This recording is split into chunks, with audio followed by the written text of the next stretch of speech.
Bien, mis hermanos, pues finalmente les voy a grabar el video que hace un par de días les prometí sobre el testimonio de Lizzie. Es un testimonio verdaderamente hermoso, bello. Mi finalidad es que aquellos que no saben inglés y que no lo pudieron ver, pues se pueden enterar un poquito de detalles de su testimonio, y aquellos que sí lo vieron porque saben inglés, pues igual les interesa este video, porque de cuando en cuando voy a hacer algunas reflexiones a partir del contenido del testimonio de Lizzie. Lo voy a dividir este video básicamente en los dos elementos que en la mayoría de los casos de conversiones a la Iglesia Católica se dan, que es el tema de los prejuicios y el tema evidentemente de la verdad.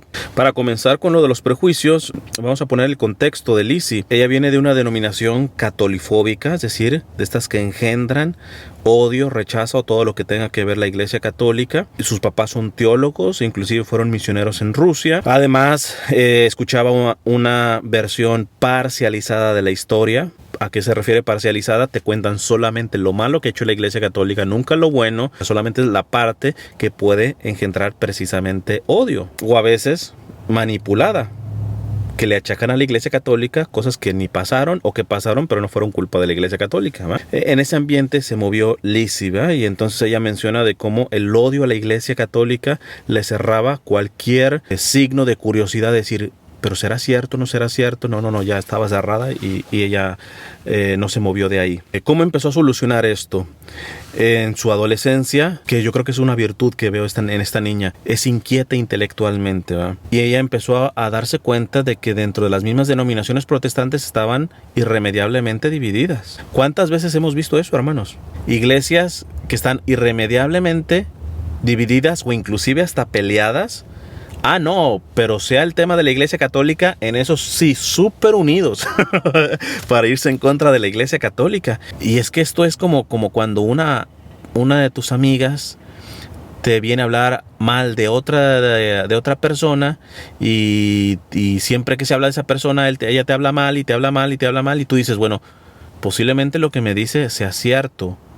Pero las personas que tienen un poquito más de cerebro y sentido crítico, tú dices, hay la posibilidad de que mi amiga también sea una resentida. ¿Qué le hizo a aquella persona? Inclusive hay la posibilidad de que me esté mintiendo.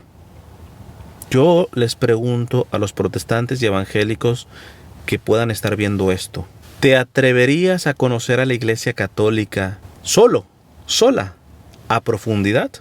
No por lo que te dice tu pastor, no por lo que te dice tu líder o lo que te ha dicho tu papá o tu familiar evangélico protestante. Porque muchos de ellos están ya infectados y quieren seguir infectando con un virus catolifóbico.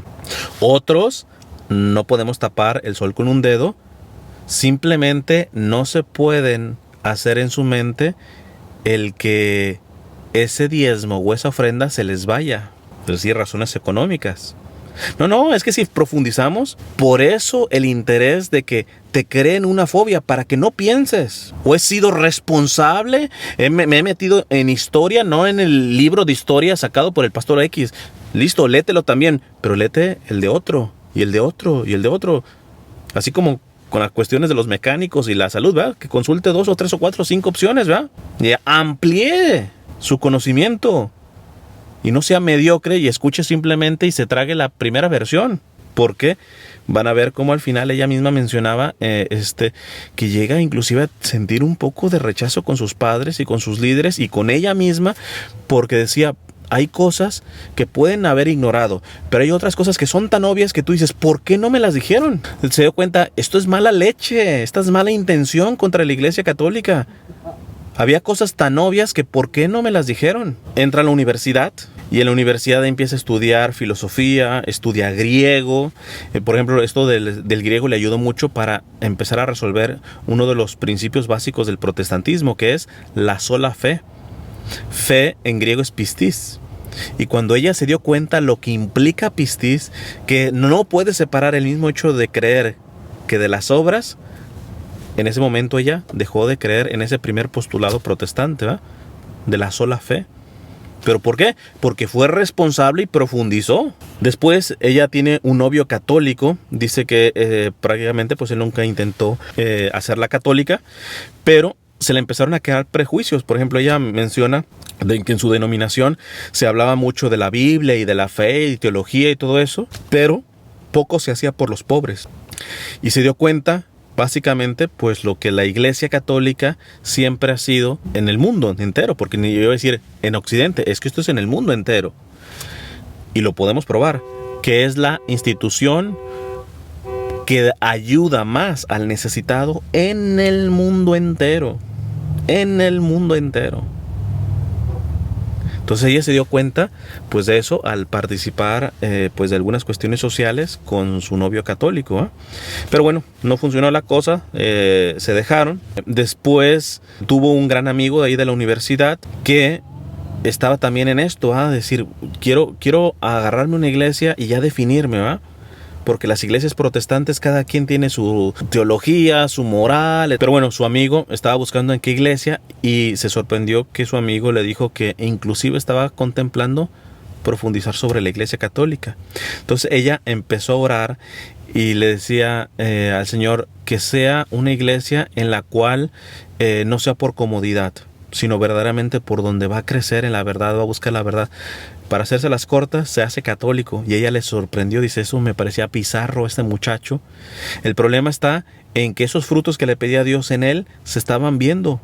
La madurez espiritual que tenía mi amigo, etcétera. O sea, simplemente eso le empezó a tirar muchos de los prejuicios, ¿verdad? En cualquier iglesia catolifóbica te van a decir que nosotros católicos ni siquiera somos cristianos, ¿verdad?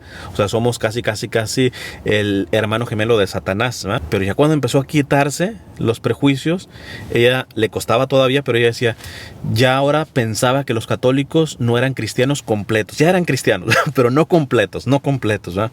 Porque poco a poco fue quitando los prejuicios, ¿verdad? Que se había tragado por toda su infancia y adolescencia. También se daba cuenta que había razones afectivas que no le permitían abrirse del todo, ¿verdad? Que eso le pasa a muchos. Tienen toda una vida en una iglesia que tú dices, a esta altura me voy a cambiar a la iglesia católica, voy a ser católico. Todas mis amistades, ¿qué van a decir de mí? Entonces esa parte afectiva le retenía, porque ella fue líder de grupos, fue misionera, o sea, estaba bien atada, ¿verdad?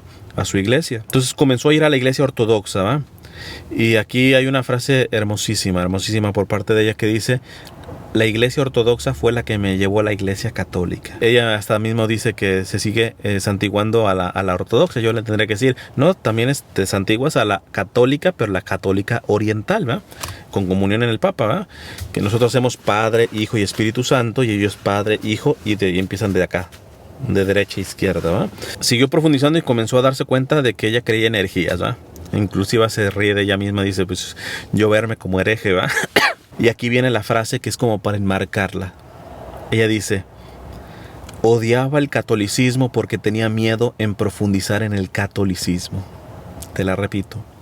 Odiaba el catolicismo porque tenía miedo en profundizar en el catolicismo.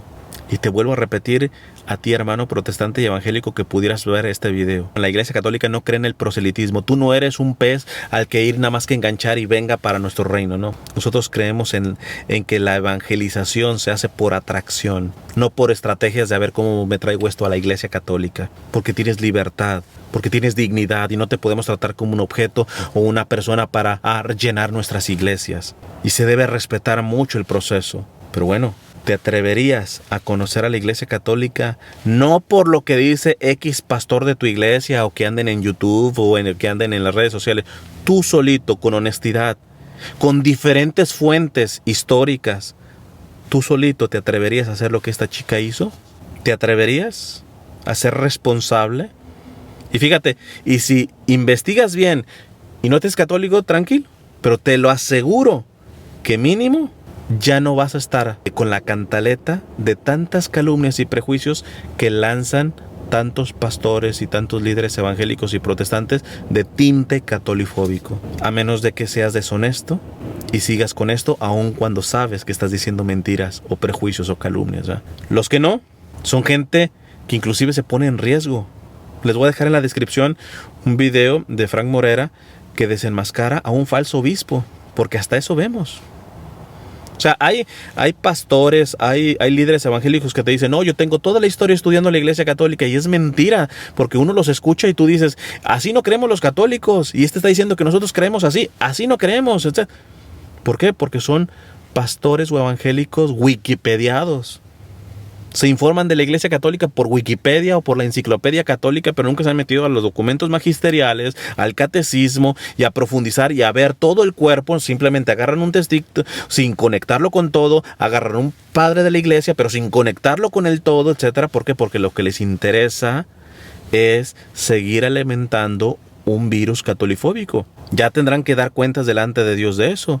Pero tú, hermano protestante y evangélico, que dices creer en el Señor y sabes que el Señor es la verdad y que estamos llamados a la verdad, no te estoy invitando a que te hagas católico, te estoy invitando a que hagas algo similar como esta niña. Seas honesto y profundices sobre la verdad de la Iglesia Católica en varias fuentes. Para la bobería de que en un video dice que la Iglesia Católica es la ramera del Apocalipsis y todo eso, y un profeta dice que también vio a Juan Pablo II en el infierno.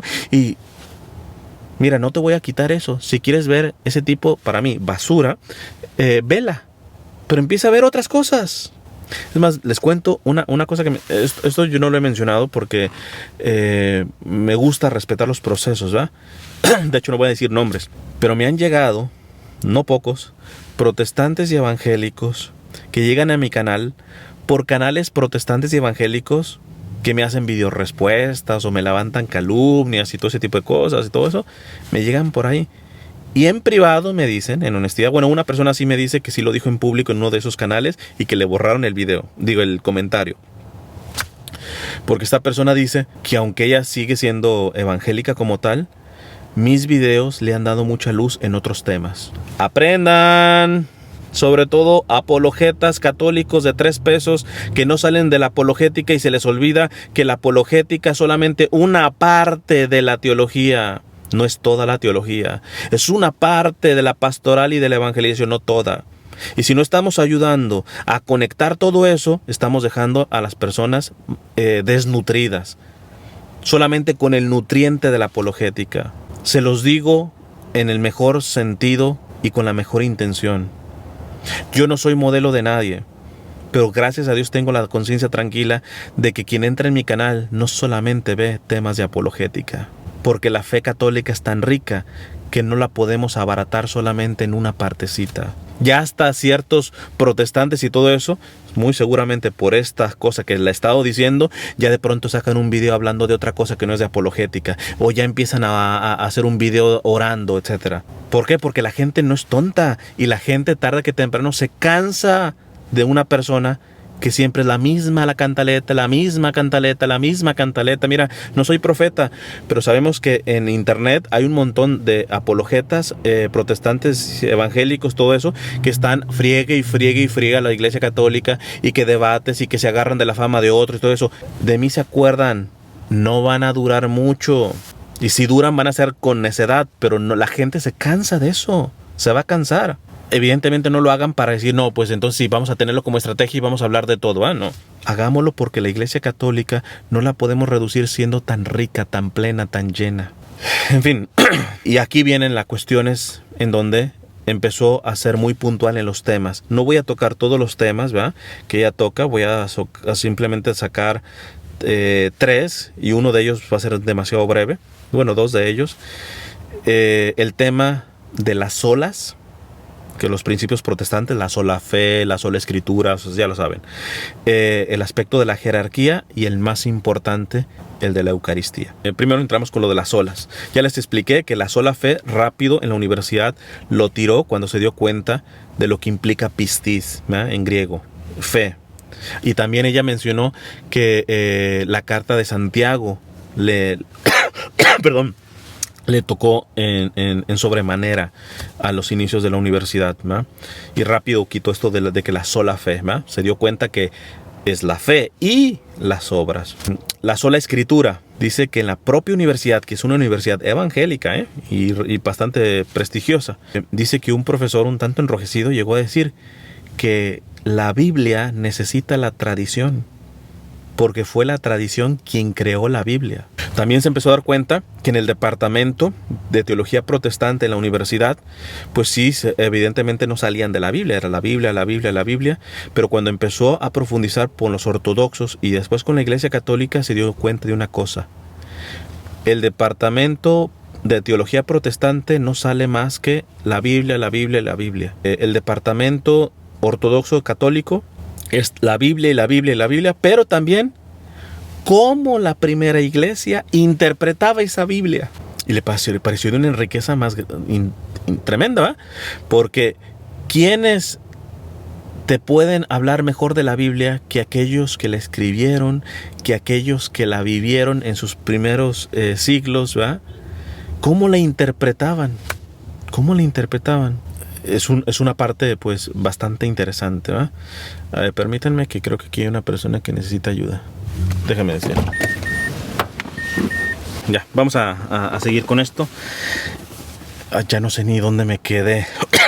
Les decía de cómo ella le llamó mucho la atención que no solamente la Iglesia Católica, sino la Iglesia Ortodoxa, no solamente le interesa profundizar en la Biblia, sino profundizar en la Biblia como las primeras comunidades cristianas profundizaban esa Biblia, ¿verdad? Cosa que no lo veía en el departamento de teología protestante, ¿verdad? Se dio cuenta entonces que antes era bastante influenciada su lectura de la Biblia, bastante manipulada en la forma de leer la Biblia, y dice que comenzó a meterse a la lectura de la Biblia conforme iba quitando los prejuicios y convirtiéndose, aunque ella no se sabía que estaba convirtiéndose. Y dice, y leía la Biblia y textos que siempre había leído y veía Iglesia Católica, ¿verdad? Lo que cree la Iglesia Católica, lo que cree la Iglesia Ortodoxa. O sea, me salían las verdades que antes no, y es la misma Biblia. ¿Qué pasaba? Por eso ella menciona de que llegó un punto en donde tenía un poco de resentimiento con sus padres y con sus pastores y sus líderes, porque decía, ahora que voy estudiando y voy profundizando, leo la misma Biblia que antes leía, ¿y por qué me dice otras cosas? Entonces ella decía que lloraba mucho, ¿eh? Lloraba mucho al ver que había leído la Sagrada Escritura de manera torcida por tanto tiempo. Ella decía, era muy doloroso para mí darme cuenta de todo esto, ¿eh? Se mete también al aspecto de la jerarquía, y por autores protestantes, pero que son honestos, no catolifóbicos, honestos, se dio cuenta de que la estructura de los primeros siglos sí tienen rasgos de una jerarquía monárquica tal y cual como la tiene la Iglesia Ortodoxa y la Iglesia Católica. A aquellos protestantes que dicen la verdad y siguen siendo protestantes, ¿verdad? Pero reconocen que no se van a tragar más esos prejuicios contra la Iglesia Católica, que ven la jerarquía desde los primeros siglos, todo ese tipo de cuestiones. ¿Qué pasa? Que las iglesias con tinte catolifóbico se lanzan en contra de estos pastores o estos protestantes. Seguramente el Papa les está dando dinero y empiezan más calumnias. ¿Por qué? Porque son personas podridas en el corazón y en su cabeza. Si no entras con ellos, todo mundo está podrido. Ellos son los inmaculados. Ellos son básicamente los que tienen la sana doctrina, ¿eh? Y en realidad son los que más podrida la tienen. Y fíjate que te lo digo, no esperando a que se hagan católicos. Mínimo que llegaran a protestantes honestos, como los pueda haber en tantas partes. En este caso, ella se encontró a algunos en la universidad que le dijeron la verdad. Pero bueno, viene el tema más importante para mí, que es básicamente el que le movió y el que le mueve básicamente al más del 90% de los conversos católicos, al menos que vienen de una tendencia protestante, que es la Eucaristía. Porque si algo se dio cuenta al ir profundizando en la historia, ya sea con fuentes protestantes, con fuentes ortodoxas y ya no se diga católicas, se dio cuenta que la iglesia primitiva creía en la presencia real de Jesús en la Eucaristía. Cuerpo, sangre, alma y divinidad. Y ya fue una cosa que detectó, porque decía, es cierto, porque las iglesias más antiguas en Oriente, recuerden que sus padres fueron a Rusia de misiones, ¿verdad? Que ahí básicamente el 90% son ortodoxos, ¿verdad? Y te das cuenta que las iglesias, los coptos y tantas otras iglesias que pueden probar una sucesión apostólica o una antigüedad de los primeros siglos, todas creen en la presencia real de Jesús en la Eucaristía. Entonces eso para ella fue un shock. Después cuando asistió a la Santa Misa en la Iglesia Católica y en la Iglesia Ortodoxa, aunque en la Iglesia Ortodoxa y en la Iglesia Católica, pero de rito oriental se le llama Divina Liturgia, pero es la Santa Misa, se dio cuenta de que muchos de los textos que se hacen en las oraciones son oraciones de los primeros siglos, ¿no? Eso sería buenísimo después sacar un tema. Porque yo creo que ni los católicos saben que muchas cosas de las que vienen escuchando en la Santa Misa son oraciones que lo hacían nuestros hermanos de los primeros siglos. Llegó a ser tan fuerte esto que en la mañana iba a la Divina Liturgia en una iglesia ortodoxa y en la tarde iba a una iglesia católica, pero ojo, empezó a descubrir la misa tridentina, la misa en latín. Vean, qué interesante, ¿eh? Qué interesante. Yo no estoy condenando el Novus Ordo, que es la iglesia, la misa como la tenemos tal cual, pero el problema es que hemos pisoteado nuestra liturgia, la hemos convertido en un show, ¿eh? Y qué importante tener este testimonio de esta chica, que es la liturgia bien celebrada, la que también contribuyó a enamorarse apasionadamente de la presencia real de Jesús en la Eucaristía. Cuando yo veo a esta chica, este testimonio, pues evidentemente les digo, casi yo lloro. Estaba en una biblioteca, me aguanté para no dar el espectáculo, ¿va? Pero te das cuenta que lo importante, más importante que puede tener un católico es la presencia real de Jesús en la Eucaristía.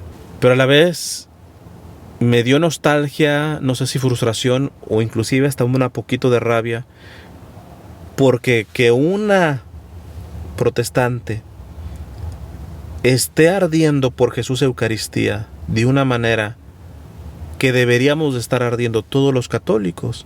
Cuando conoces a muchos católicos, te dices, ¿qué cuentas vamos a dar? Tienes toda la vida como católico y no tienes ni el 50% de ardor por Jesús Eucaristía como lo tiene esta chica protestante. Hermanos, hay que revisarnos. Ya les he dicho mucho en las charlas, ¿va? ¿Vas a misa todos los días? Que no puedo, etcétera. ¿Deseas a lo menos ir a todos los días a misa? Porque si tienes el cáncer, te sale una fe que dice, para Dios no hay imposibles. Él me puede quitar hasta el peor cáncer. Ah, pero Él no puede hacer algo que sin que pierdas tu trabajo o que sin pierdas las clases puedas ir a misa todos los días. Bueno, mínimo lo oras, Señor. Tú eres todopoderoso. Yo ardo por estar en tu presencia real.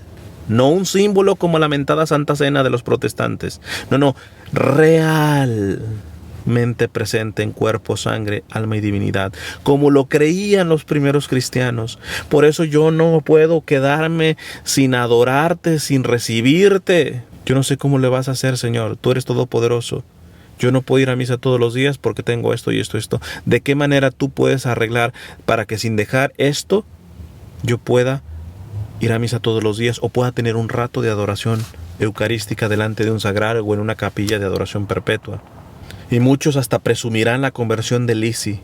No seamos tan superficiales. Yo te preguntaría si ardes por Jesús Eucaristía como está ardiendo esta niña. No nos vayamos por la fácil. Y mucho menos aquellos que agarran el testimonio de Lizzy como para restregárselo a los protestantes y a las sectas y a todo. Y ahí te va, ve esta que era protestante, ya se hizo católica y toma en la cara. Bastante infantil sería si te quedas en eso, hermano católico. Mejor toma precisamente el ejemplo de Lizzy y te pregunto si tú ardes por la presencia de Jesús Eucaristía. Si eres tan responsable como para profundizar en la fe de la única iglesia fundada por Cristo, que es la Iglesia Católica. Porque si no, aunque seas apologeta, tú serás una apologeta de 3 pesos. Lo que me llama la atención de esta niña es que fue encontrando la iglesia fundada por Cristo, pero en su totalidad. Fíjate que menciona la opción preferencial con los pobres, que le quitó muchos prejuicios, ¿verdad? Doctrina social de la iglesia. Agarra liturgia, se va a exégesis, se metió en Biblia, se metió en teología. Esta niña se hizo católica porque agarró y se metió en esta profundización de la Iglesia Católica de manera integral, que lastimosamente tanto evangelizador y tanto apologeta, sobre todo en las redes sociales, católico, no lo están haciendo.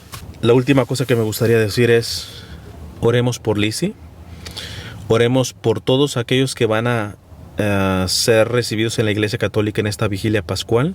Cada uno tiene su historia.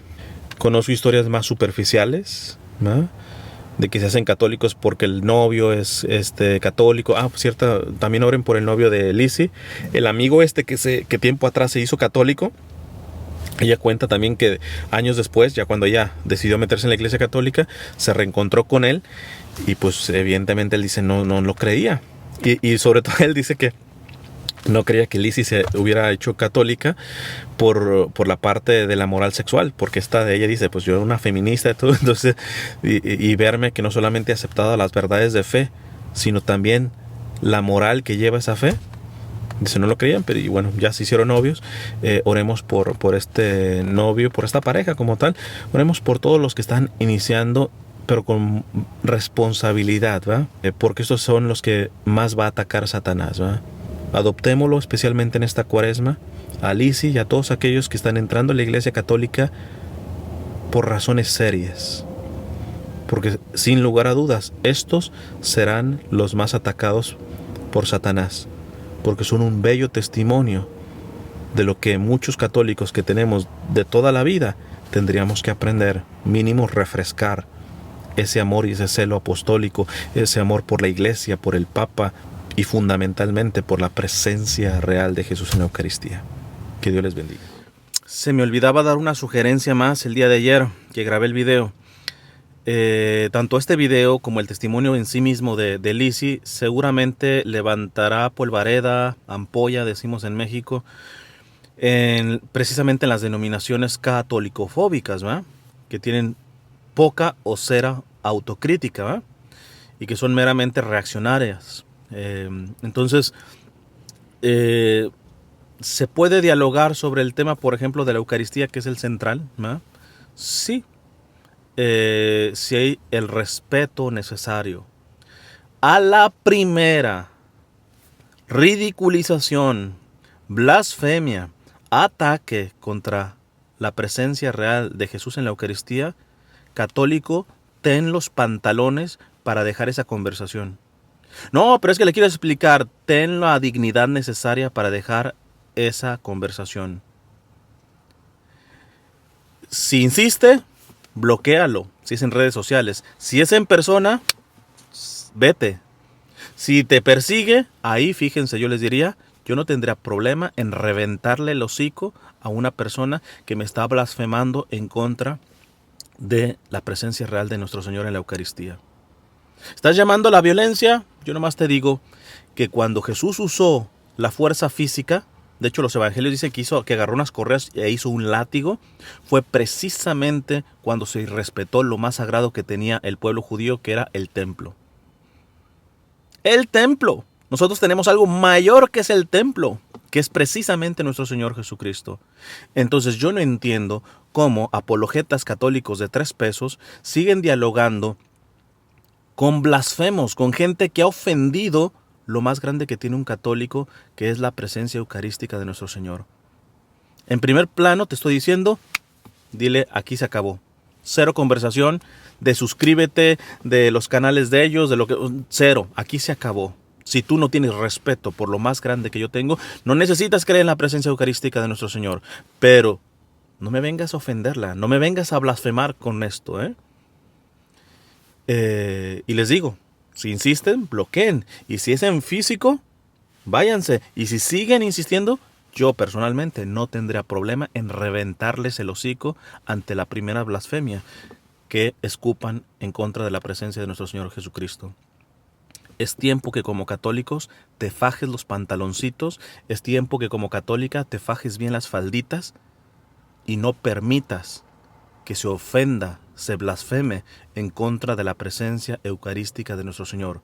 Nadie le está diciendo que ellos se vean obligados a creer en eso, Pero una cosa es no creer y otra cosa es ofender, blasfemar, ridiculizar, ningunear la presencia real de nuestro Señor en la Eucaristía. Que te quede claro, porque seguramente levantará polvareda al ser la Eucaristía el punto central de esta conversión y de tantas otras, finalmente, a la Iglesia Católica, en este caso de Lisi. Dios te bendiga.